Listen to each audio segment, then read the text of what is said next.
Welcome back to my channel. Before we start reviewing for the upcoming board licensure examination for professional teachers, or BLEPT, let me first introduce myself. I am Mr. Andrew T. Oribiana. I took the board exam for teachers last September 2019, where I got 92% in values education and 90.20% general average rating. To show my gratitude to God and to all the people who helped me, it became my personal advocacy to help BLEPT takers who asked my help by lending them materials and sharing them things that helped me pass the board exam. To reach more BLEPT takers, I decided to create a channel that focuses on values education reviewers for BLEPT, aside from the subjects that I already taught. Here are 3 tips that helped me in my preparations for the board exam. Hopefully, this will also be helpful for you.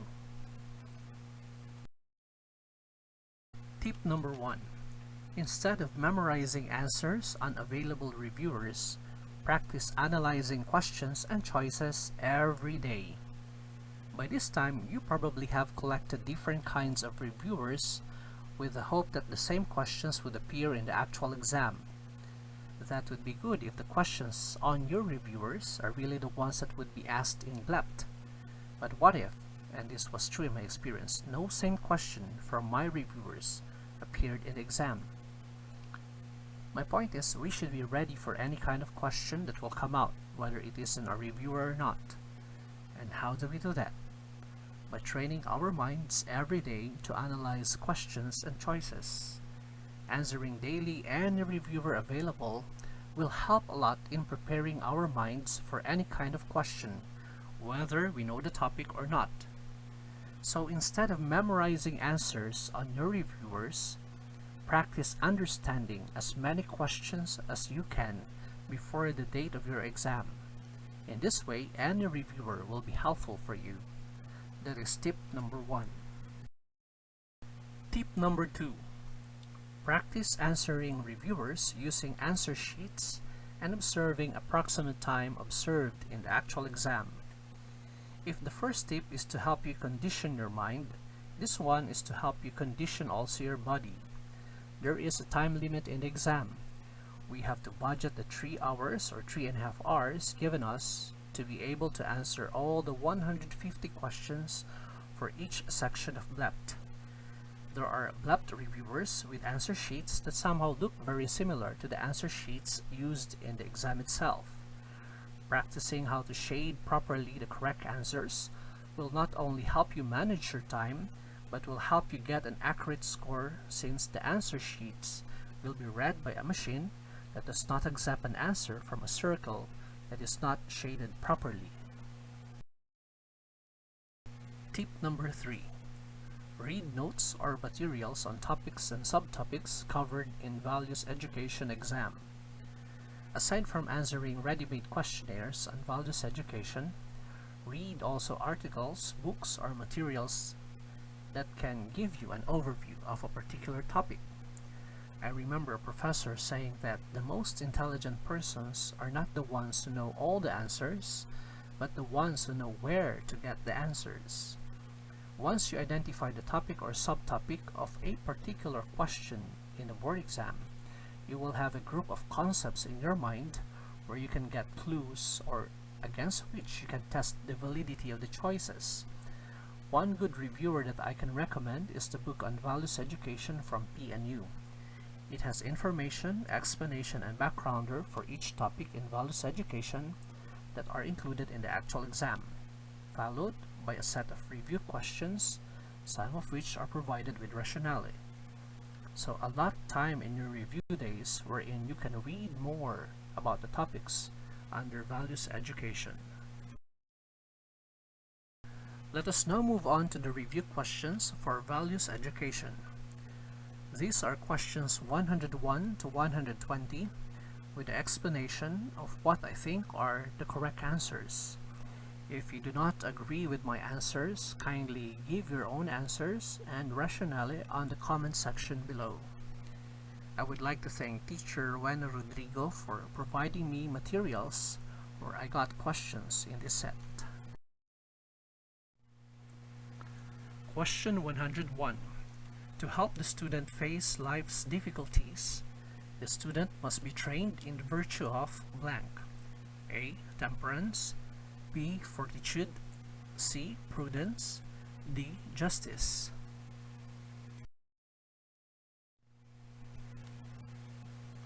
The choices given in this question enumerates the so-called cardinal virtues.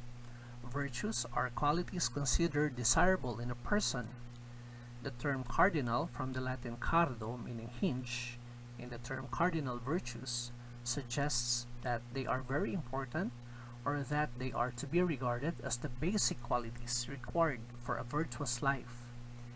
They have been mentioned already by Plato and Aristotle in their virtue ethics in the classical philosophy, and later on they were adopted by the Church Fathers in Christian theology. To be able to answer the question, we must know the meaning of each of the cardinal virtues in order to choose which one is the most appropriate in the given situation. A. Temperance, also known as restraint, refers to the practice of self-control. It is a quality that protects against excess and consists in self-regulation and moderation, tempering the appetition. B. Fortitude is also termed as courage, forbearance, strength, endurance, and the ability to confront fear, uncertainty, and intimidation. C. Prudence refers to the ability to discern the appropriate course of action to be taken in a given situation at the appropriate time. D. Justice is also considered as fairness. It refers to the flawless order by which every human being does his or her own business.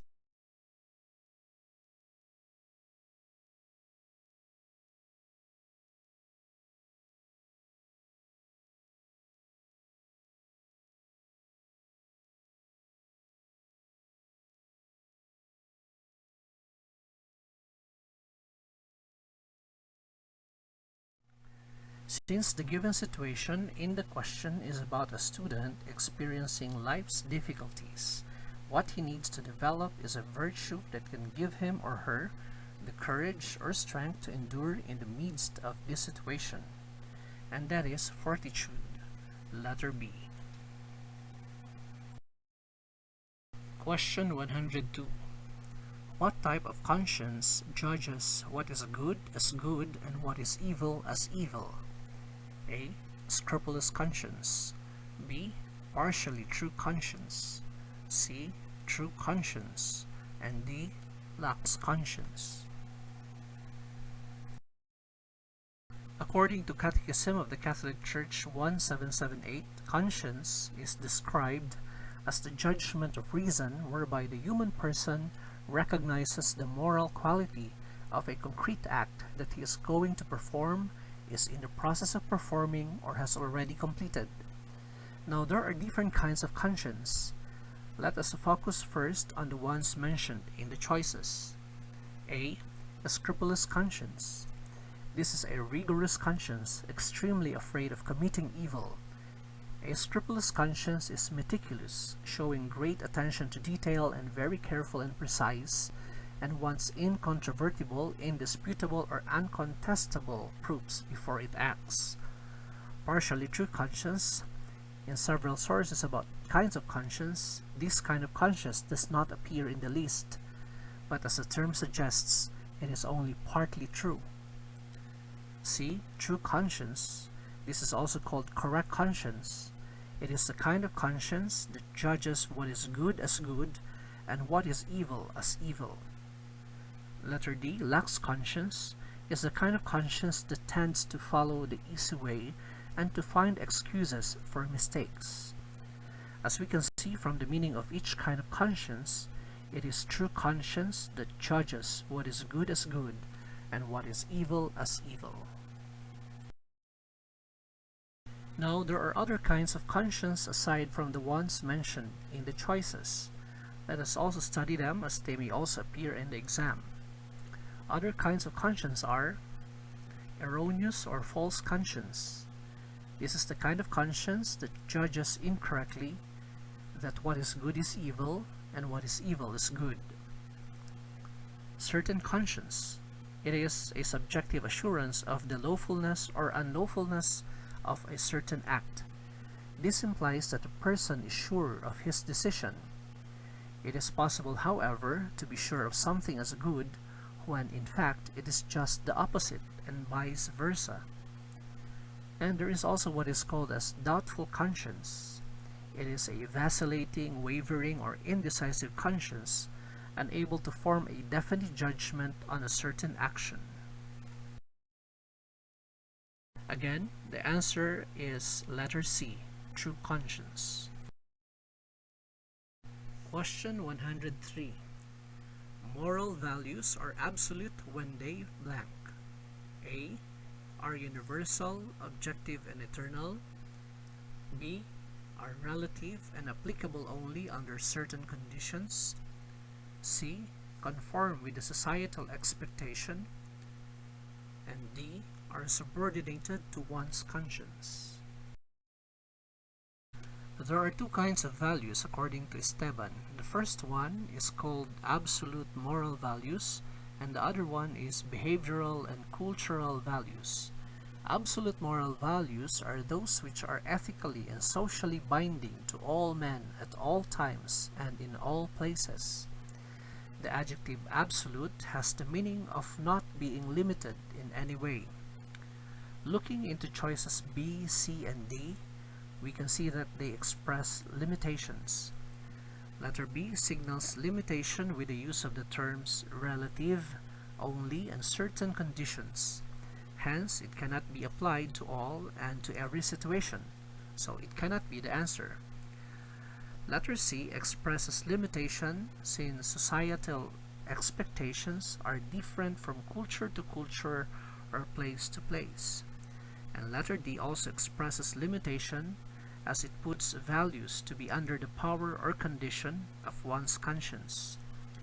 It is only letter A that expresses that idea that value is something that is not limited, because it is universal or encompassing all persons, actions, and conditions. Objective because they are truths which are derived ultimately from the truth itself, God.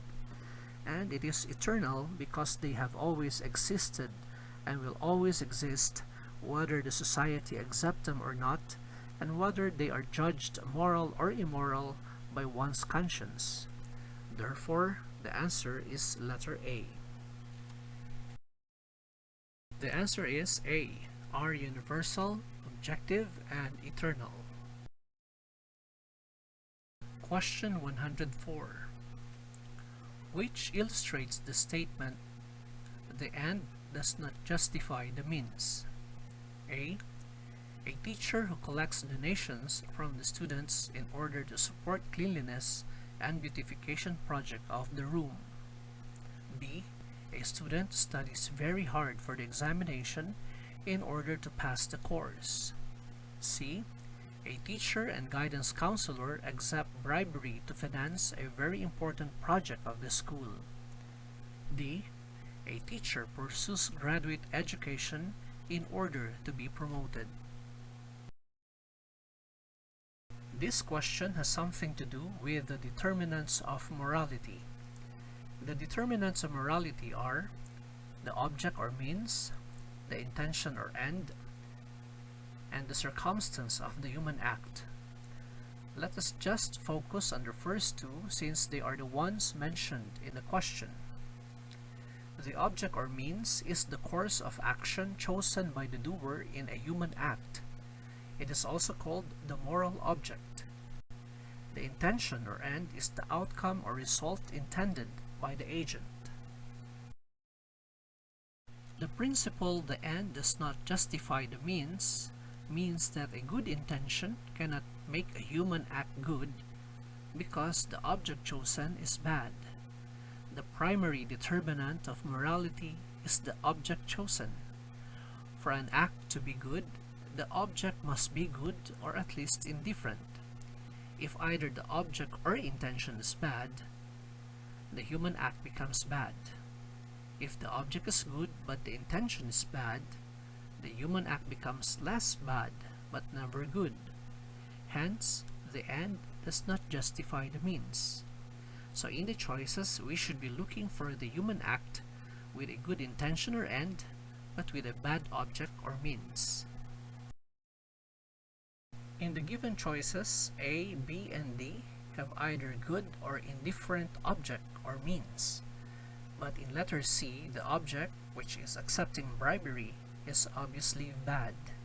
So even if the intention or end is good, that is to finance a very important project in the school, the morality of the entire act becomes vitiated. The end does not justify the means. The answer is letter C. A teacher and guidance counselor accept bribery to finance a very important project of the school. Question 105. Which of the following is a logical consequence in this statement? The person is endowed with faculties for optimum development. A. The school and the home make or break the development of the person. B. There is not much one can do if he or she is not gifted with intelligence. C.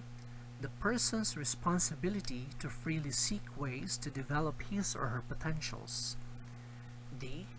Different people have different faculties, hence optimum development cannot be achieved by everyone. The question looks for the logical consequence of the given statement. When we say logical consequence, we mean that which happens or follows as a consequence of one thing or event. Since the first statement talks about faculties endowed to a person for optimum development, we should be looking for words in the choices that are closely related to them and work as a natural or expected effect of the given statement. Letters A, B, and D do not flow as a consequence of the given statement. Letter A inserts the concept of the school and home, which somehow disconnects it with the given statement, while letter B contradicts what is already said in the given statement. Letter C is the answer because it shows a natural connection with the first statement. As we all know, with great power comes great responsibility. Being endowed with faculties, which is endowed equally to all humans, contrary to what letter D states, people are expected to use these faculties in a good way. A good example of using our faculties well is by using our intellect and freedom to develop our potentials and hone our different abilities. These are concrete ways of achieving optimum development. The answer is C. The person's responsibility to freely seek ways to develop his or her potentials. Question 106. The human person in his or her moral dimension must cultivate the value of blank. A. Self-worth. B. Physical fitness. C. Cleanliness. D. Productivity. There are 7 dimensions of man. Physical. It refers to the reality that man has a body or has material component, and that he must maintain health and harmony with nature. Intellectual, which refers to the fact that man is gifted with mind and the faculty of knowing, and that he must constantly search for the truth. Moral, which refers to the reality that man is endowed with the faculty of freely choosing and loving. Spiritual means that man is capable of higher concerns and or rising above the material. Social means that man is living in a community and must help build peace and justice in the society. Economic means that man is bound to concerns of production and consumption. And political, which refers to the reality that man is related to the conduct of political affairs within the nation and the world. choices B, physical fitness, and C, cleanliness, speak more of the physical dimension of man, together with holistic health, reverence and respect for life, and environmental care. Letter D, productivity, falls under the economic dimension of man, together with economic equity and entrepreneurial spirit, to name a few. Therefore, letter A, self-worth, is the answer, because this concern falls under the moral dimension, together with goodness, honesty and integrity, self-esteem, compassion, to name a few. The human person, in his or her moral dimension, must cultivate the value of self-worth. Letter A. Question 107. According to the philosophy of St. Augustine, which of the following statements is not true? A. God created human beings in a mortal body with an immortal soul. B. God created human beings to be good, but the good in the human being ceases when he or she turns himself or herself away from God. C. A human being can attain human perfection if he or she keeps himself or herself away from God. And D. A human being is substantially a united body and soul. Saint Augustine was the Bishop of Hippo, now Annaba, Algeria, from 396 to 430 AD. A renowned theologian and prolific writer, he was also a skilled preacher and rhetorician.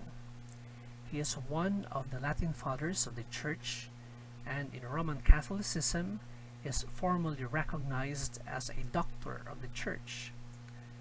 Like most ancient philosophers, Augustine thinks that the human being is a compound of body and soul, and that within this compound, the soul, conceived as both the life-giving element and the center of consciousness, perception, and thought, is, or ought to be, the ruling part. In Christian theology, St. Augustine spoke of the soul as a rider on the body, making clear the split between the material and the immaterial. However, although body and soul were separate, it was not possible to conceive of a soul without its body. Letters A and D are in line with this understanding of Augustine of anthropology. Now, in Augustine's philosophy of happiness, humans or creatures are happy, wise, and virtuous if we turn or convert to God, but if we turn away from Him, we become miserable, foolish, and wicked. With this, we can say that letter B cannot be the correct answer. It is consistent with what St. Augustine understands about sin. Therefore, the answer is letter C. St. Augustine is also known for having a colorful or sinful past. He became a member of different religions and believer of different philosophies in his search for the truth, in search for God. In his work, The Confessions, he expressed that one's heart is restless until it rests in God. Thou hast made us for thyself, O Lord, and our heart is restless until it finds its rest in thee. Feciste nos ad te et incetum cor nostrum donet in te requiescat.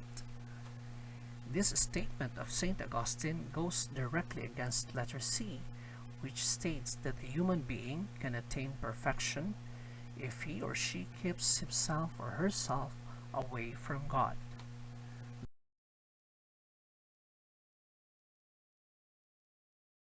The answer is letter C. A human being can attain human perfection if he or she keeps himself or herself away from God. Question 108. Which of the following situations best illustrates this statement? The greater the knowledge of a person, the greater is his or her responsibility. A. The student has greater responsibility because he or she is the learner. B. The teacher shares responsibility with the school principal when inside the classroom. C. The teacher has greater responsibility than the student in the classroom. D. Both the teacher and the student assume great responsibility in the classroom. When we say illustrate, we explain or make something clear with the use of example or picture. In the given statement, the presence of comparison is obvious. The answer should somehow express a comparison, especially in terms of knowledge. Letters B and D both express the idea of equality than inequality in terms of responsibility, so we can already eliminate them. In letter A, aside from mentioning only the student, by calling the student a learner, it tells us that the student does not possess yet great knowledge. Hence, it implies that there could be someone who is more learned or someone who has greater knowledge than the student. Letter C provides us the two parties in a comparison, namely the student and the teacher. The teacher is in reality the one who assumes a greater responsibility inside the classroom because the teacher is supposed to have a greater knowledge and a competence in the subject he or she is teaching. Therefore, letter C is the answer because it best illustrates the statement, the greater the knowledge of a person, the greater is his or her responsibility. Question 109. What does the statement, one cannot give what he does not have, presuppose? A. The home is the primary source of basic values. B. Facilitators of values must grow in their own personal total development and struggle to understand and apply what they teach. C. The school has the sole responsibility to educate the youth. And D. Values education is a lifelong process. To presuppose means to require as a precondition of possibility or coherence. Among the choices, only letter B clearly shows a prior process of acquiring and developing personal total development by the facilitator of values before being able to teach it to their students. Although the meaning of letters A, C, and D are correct, they do not speak about the preconditions as clearly as letter B. Hence, the answer is B. Facilitators of values must grow in their own personal total development and struggle to understand and apply what they teach. Trivia. The Latin maxim nemo dat quod non habet, no one gives what they do not have, is sometimes referred to as the nemo dat rule or principle. It refers to the question whether someone purporting to give or sell property has legal title or right to do so. If not, the gift or transfer will not take effect and cannot be enforced. The transferor's title may be questionable because the property has been stolen or looted or acquired by fraud or simply because of some error in the process of a prior sale or transfer. Question 110. Which one in Freud's structure of personality would have been acquired by a person who possesses moral principles? A. Id and ego, B. Id, C. Superego, or D. Ego? Sigmund Freud was the founding father of psychoanalysis, a method for treating mental illness and also a theory which explains human behavior. Freud believed that events in our childhood have a great influence on our adult lives, shaping our personality. In his famous psychoanalytic theory, Freud states that personality is composed of three elements known as the id, the ego, and the superego. These elements work together to create complex human behaviors. These aspects are dynamic and always interacting to influence an individual's overall personality and behavior. According to Freud's psychoanalytic theory, The id is the primitive and instinctual part of the mind that contains sexual and aggressive drives and hidden memories. The superego operates as a moral conscience, and the ego is the realistic part that mediates between the desires of the id and the superego. Since the question asks for that structure of personality that would have been acquired by a person who possesses moral principles, the answer would be the superego. It is the last part of the personality to develop according to Freud. It develops through socialization, and it is concerned with morality and with what is right or wrong. The answer is letter C, superego. Question 111. Which of the following statements is succinctly stated in the Presidential Proclamation number 62? A. Conducting an inquiry into the strengths and weaknesses of the Filipino character. B. Declaring a moral recovery program and enjoining the active participation of all sectors in the Filipino society. C. Creating the moral recovery committees responsible for conducting moral uprightness at the local levels. D. Building a nation is building a national character.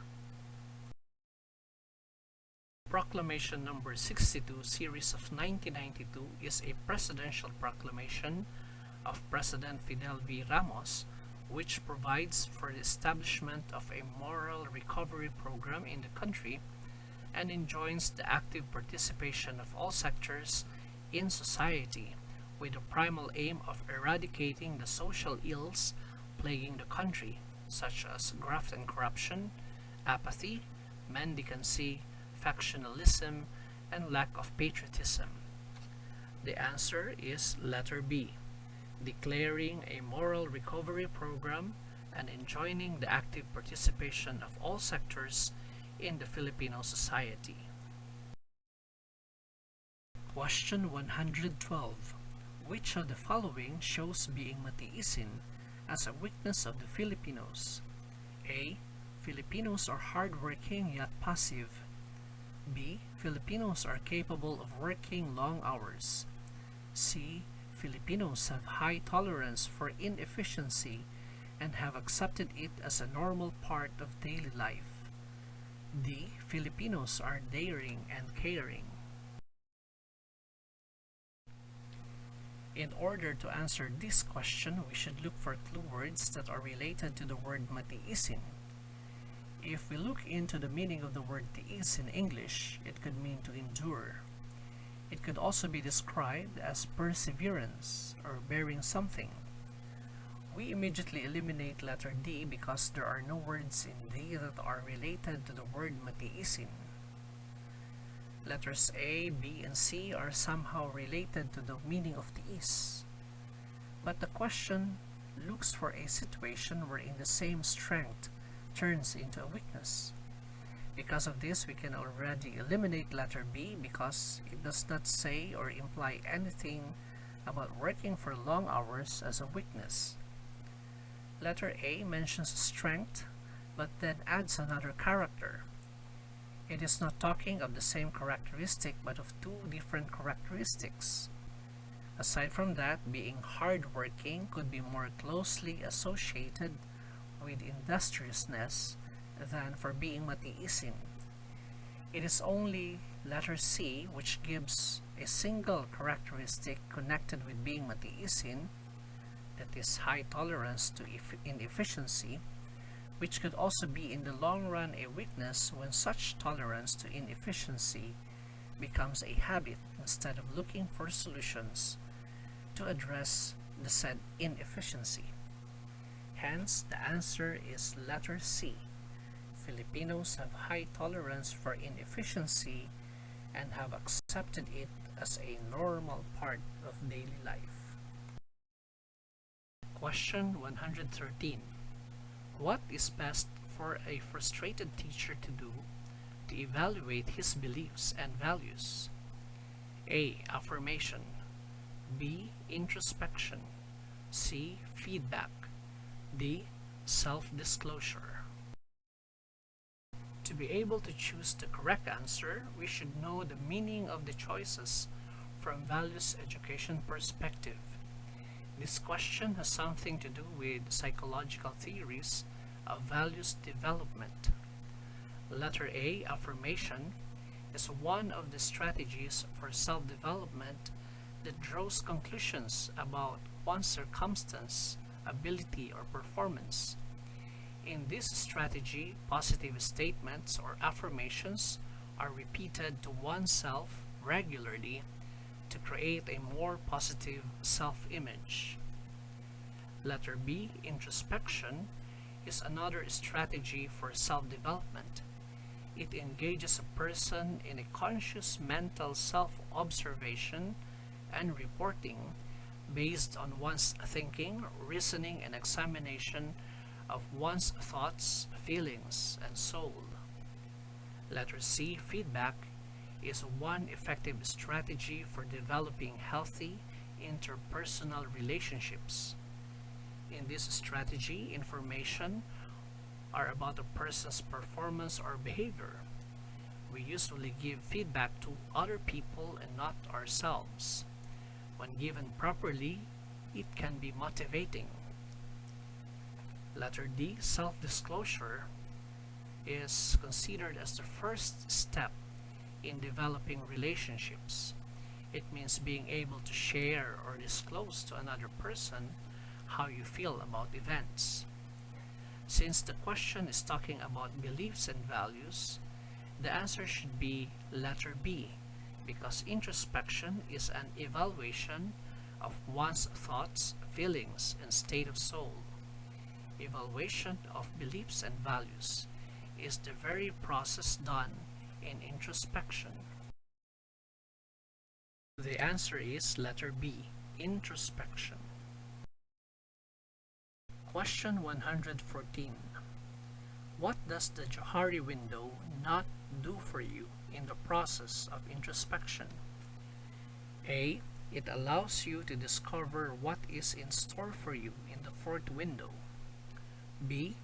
It helps you examine yourself with respect to others' expectations. C. It validates your knowledge about yourself against others' perceptions. And D. It projects through a window what you think others should think about you. Johari window is a technique created by Joseph Luft and Harrington Ingham in 1955 to help people understand the relationship with themselves and others. This question asks the exam taker to choose that which is not done for a person by the Johari window. Letters A, B, and C are achieved through Johari window. Let me first start with letter B. Letter B is achieved by asking other people of the things unknown to me. This involves the blind quadrant of the window. Letter C talks more about the open quadrant, or the things that are known by me and also known by others. Letter A is actually the goal of Johari window. That is to widen the open quadrant and to somehow discover the unknown quadrant through self-disclosure, asking others' input, and making self and joint conclusions. Johari window does not project what you think others should think about you. Rather, it projects ways by which a person can better understand himself or herself by opening oneself to the information coming from other people and by sharing to other people information about oneself unknown to them. Therefore, the answer is letter D. It projects through a window what you think others should think about you. Question 115. Which of the following statements about a moral person is true? A. He or she knows and acts upon what he ought to do and what he ought to be. B. He or she is accepted by society because he or she goes with the majority. C. He or she speaks and acts according to his or her feelings. D. He or she lives with others peacefully. The question is looking for a situation that points to the moral dimension of a person. Letters B and D refer more to the social dimension of a person, while letter C to the emotional dimension of man. Although B, C, and D can also be associated with moral action, it is letter A that points clearly to moral dimension. For letter B, being accepted by the majority because one goes with the majority is not an assurance that he is moral because the majority is not always correct or moral. When a person speaks and acts according to his or her feelings, as in letter C, it is also not an assurance that he is moral, because most often when a person acts or speaks out of anger, he or she might be saying or doing something that is not that good. For letter D, it could be possible that a person lives with others peacefully by remaining silent or passive despite the immorality of the people around him or her. But letter A clearly pictures a person who knows what he ought to do and what he ought to be and acts accordingly. That clearly is a moral person. The answer is letter A. He or she knows and acts upon what he ought to do and what he ought to be. Question 116. What does this statement mean? Goals for change must be bite-sized in implementation. A. Approach must be focused on one goal at a time. B. Approach to change must be multi-sectoral. C. Laws of governance must have teeth for sanctions. D. Approach to change must be multi-layered. The key to answer this question is to know the meaning of the term or expression bite-size. It means that it is made small or brief, especially so as to be easily managed. Letters B and D obviously become wrong answers because they make the approach or process more complicated by addressing multi-sectoral and multi-layered goals. Letter C focuses on a different aspect of the implementation process and not to the simplicity of the process, hence it could not be the answer.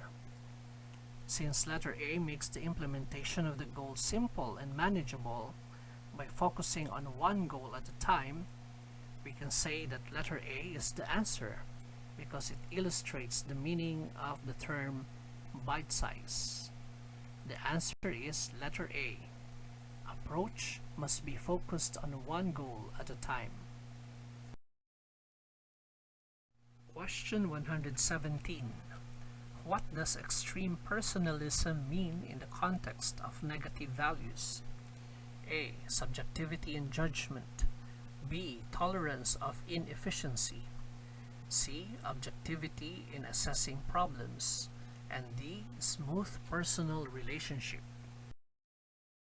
Extreme personalism is a characteristic that views the world in terms of personal relationships. The extent to which one is able to personally relate things and people determines the recognition of their existence and the value given to them. Since what the question looks for is the negative value of extreme personalism, we can already eliminate letter D because having a smooth personal relationship is a positive value. We can also eliminate letter B, tolerance of inefficiency, because it does not talk about extreme personalism, but more of endurance, which is a negative effect of Filipinos being matiisin and not of extreme personalism. What remain are letters A and C.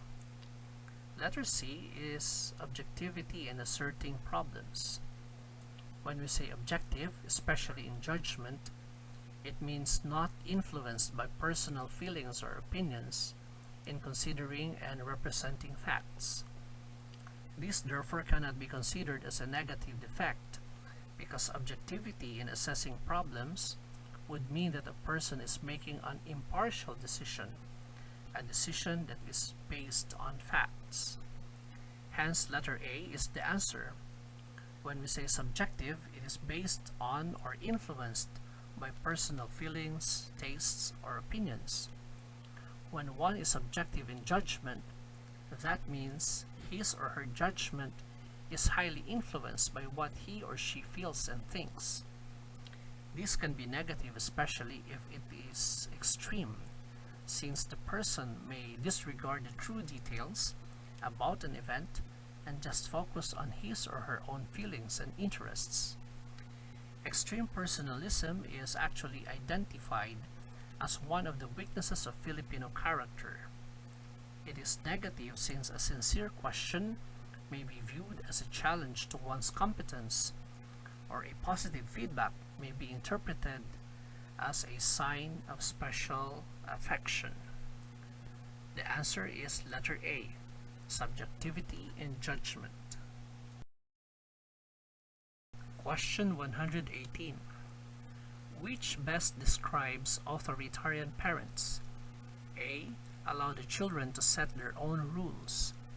B. Demand strict obedience of children to rules in the house. C. Authorize the children to be on their own. D. Train the children to be the authority in the gang. There are 4 identified parenting styles, namely authoritarian, authoritative, permissive, and uninvolved. The authoritarian parents are the tough, bossy types who are strict, oppressive, commanding, and iron-handed. This style is also called tiger parenting, which can sometimes reach the point of being savage. Authoritative parents are fair, balanced, directorial, supervisory, assertive, and forgiving. This is also called as a noble savage style of parenting. Permissive parents are loving, indulgent, liberal, flexible, lenient, easygoing. It is sometimes called as panda parenting and is described as noble. The 4th kind of parenting style is the uninvolved way. Parents who belong to this group are detached, derelict, neglectful, unresponsive, indifferent, disinterested, and disengaged. Letters A and C do not speak of authoritarian but more of permissive or authoritative style of parenting. Letter D, although speaking of quite an unusual objective, that is of training the children to be the authority of the gang, the kind of training given is not clear. Letter B uses terms that are usually associated with authoritarian parents, that is, demand and strict. They speak more of authoritarian parenting style. Therefore, the answer is letter B. Demand strict obedience of children to rules in the house. Question 119.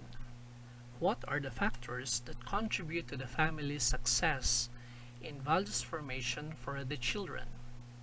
Roman numeral number 1. Schooling experience and religious instruction. Roman numeral 2. Permissive and modern ways of bringing up children. Roman numeral 3. Empathy and well-directed love for the children.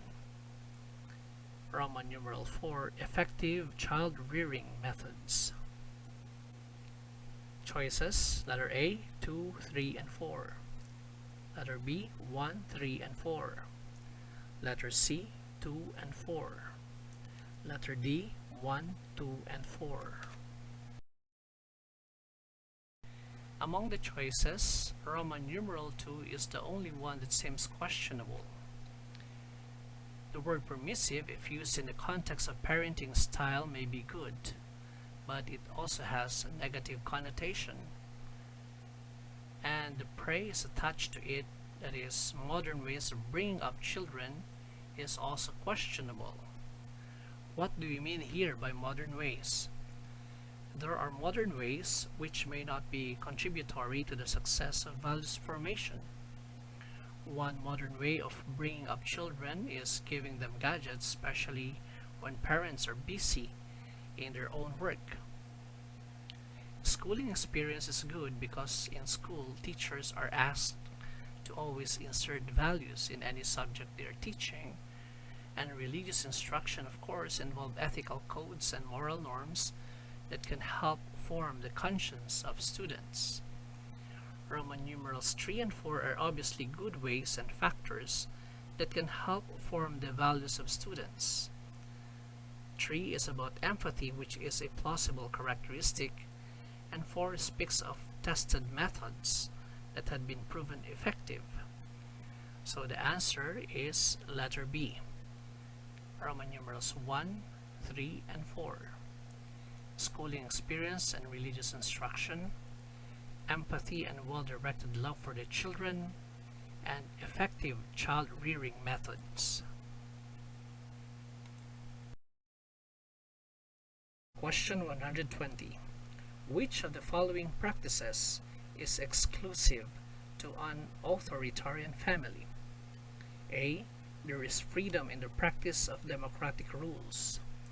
B. Parents inculcate the rights and responsibilities of every member. C. Parents know more than any member of the family. D.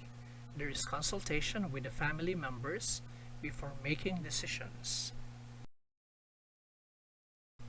As we have discussed earlier, there are generally 4 possible parenting styles: authoritarian, authoritative, permissive, and uninvolved.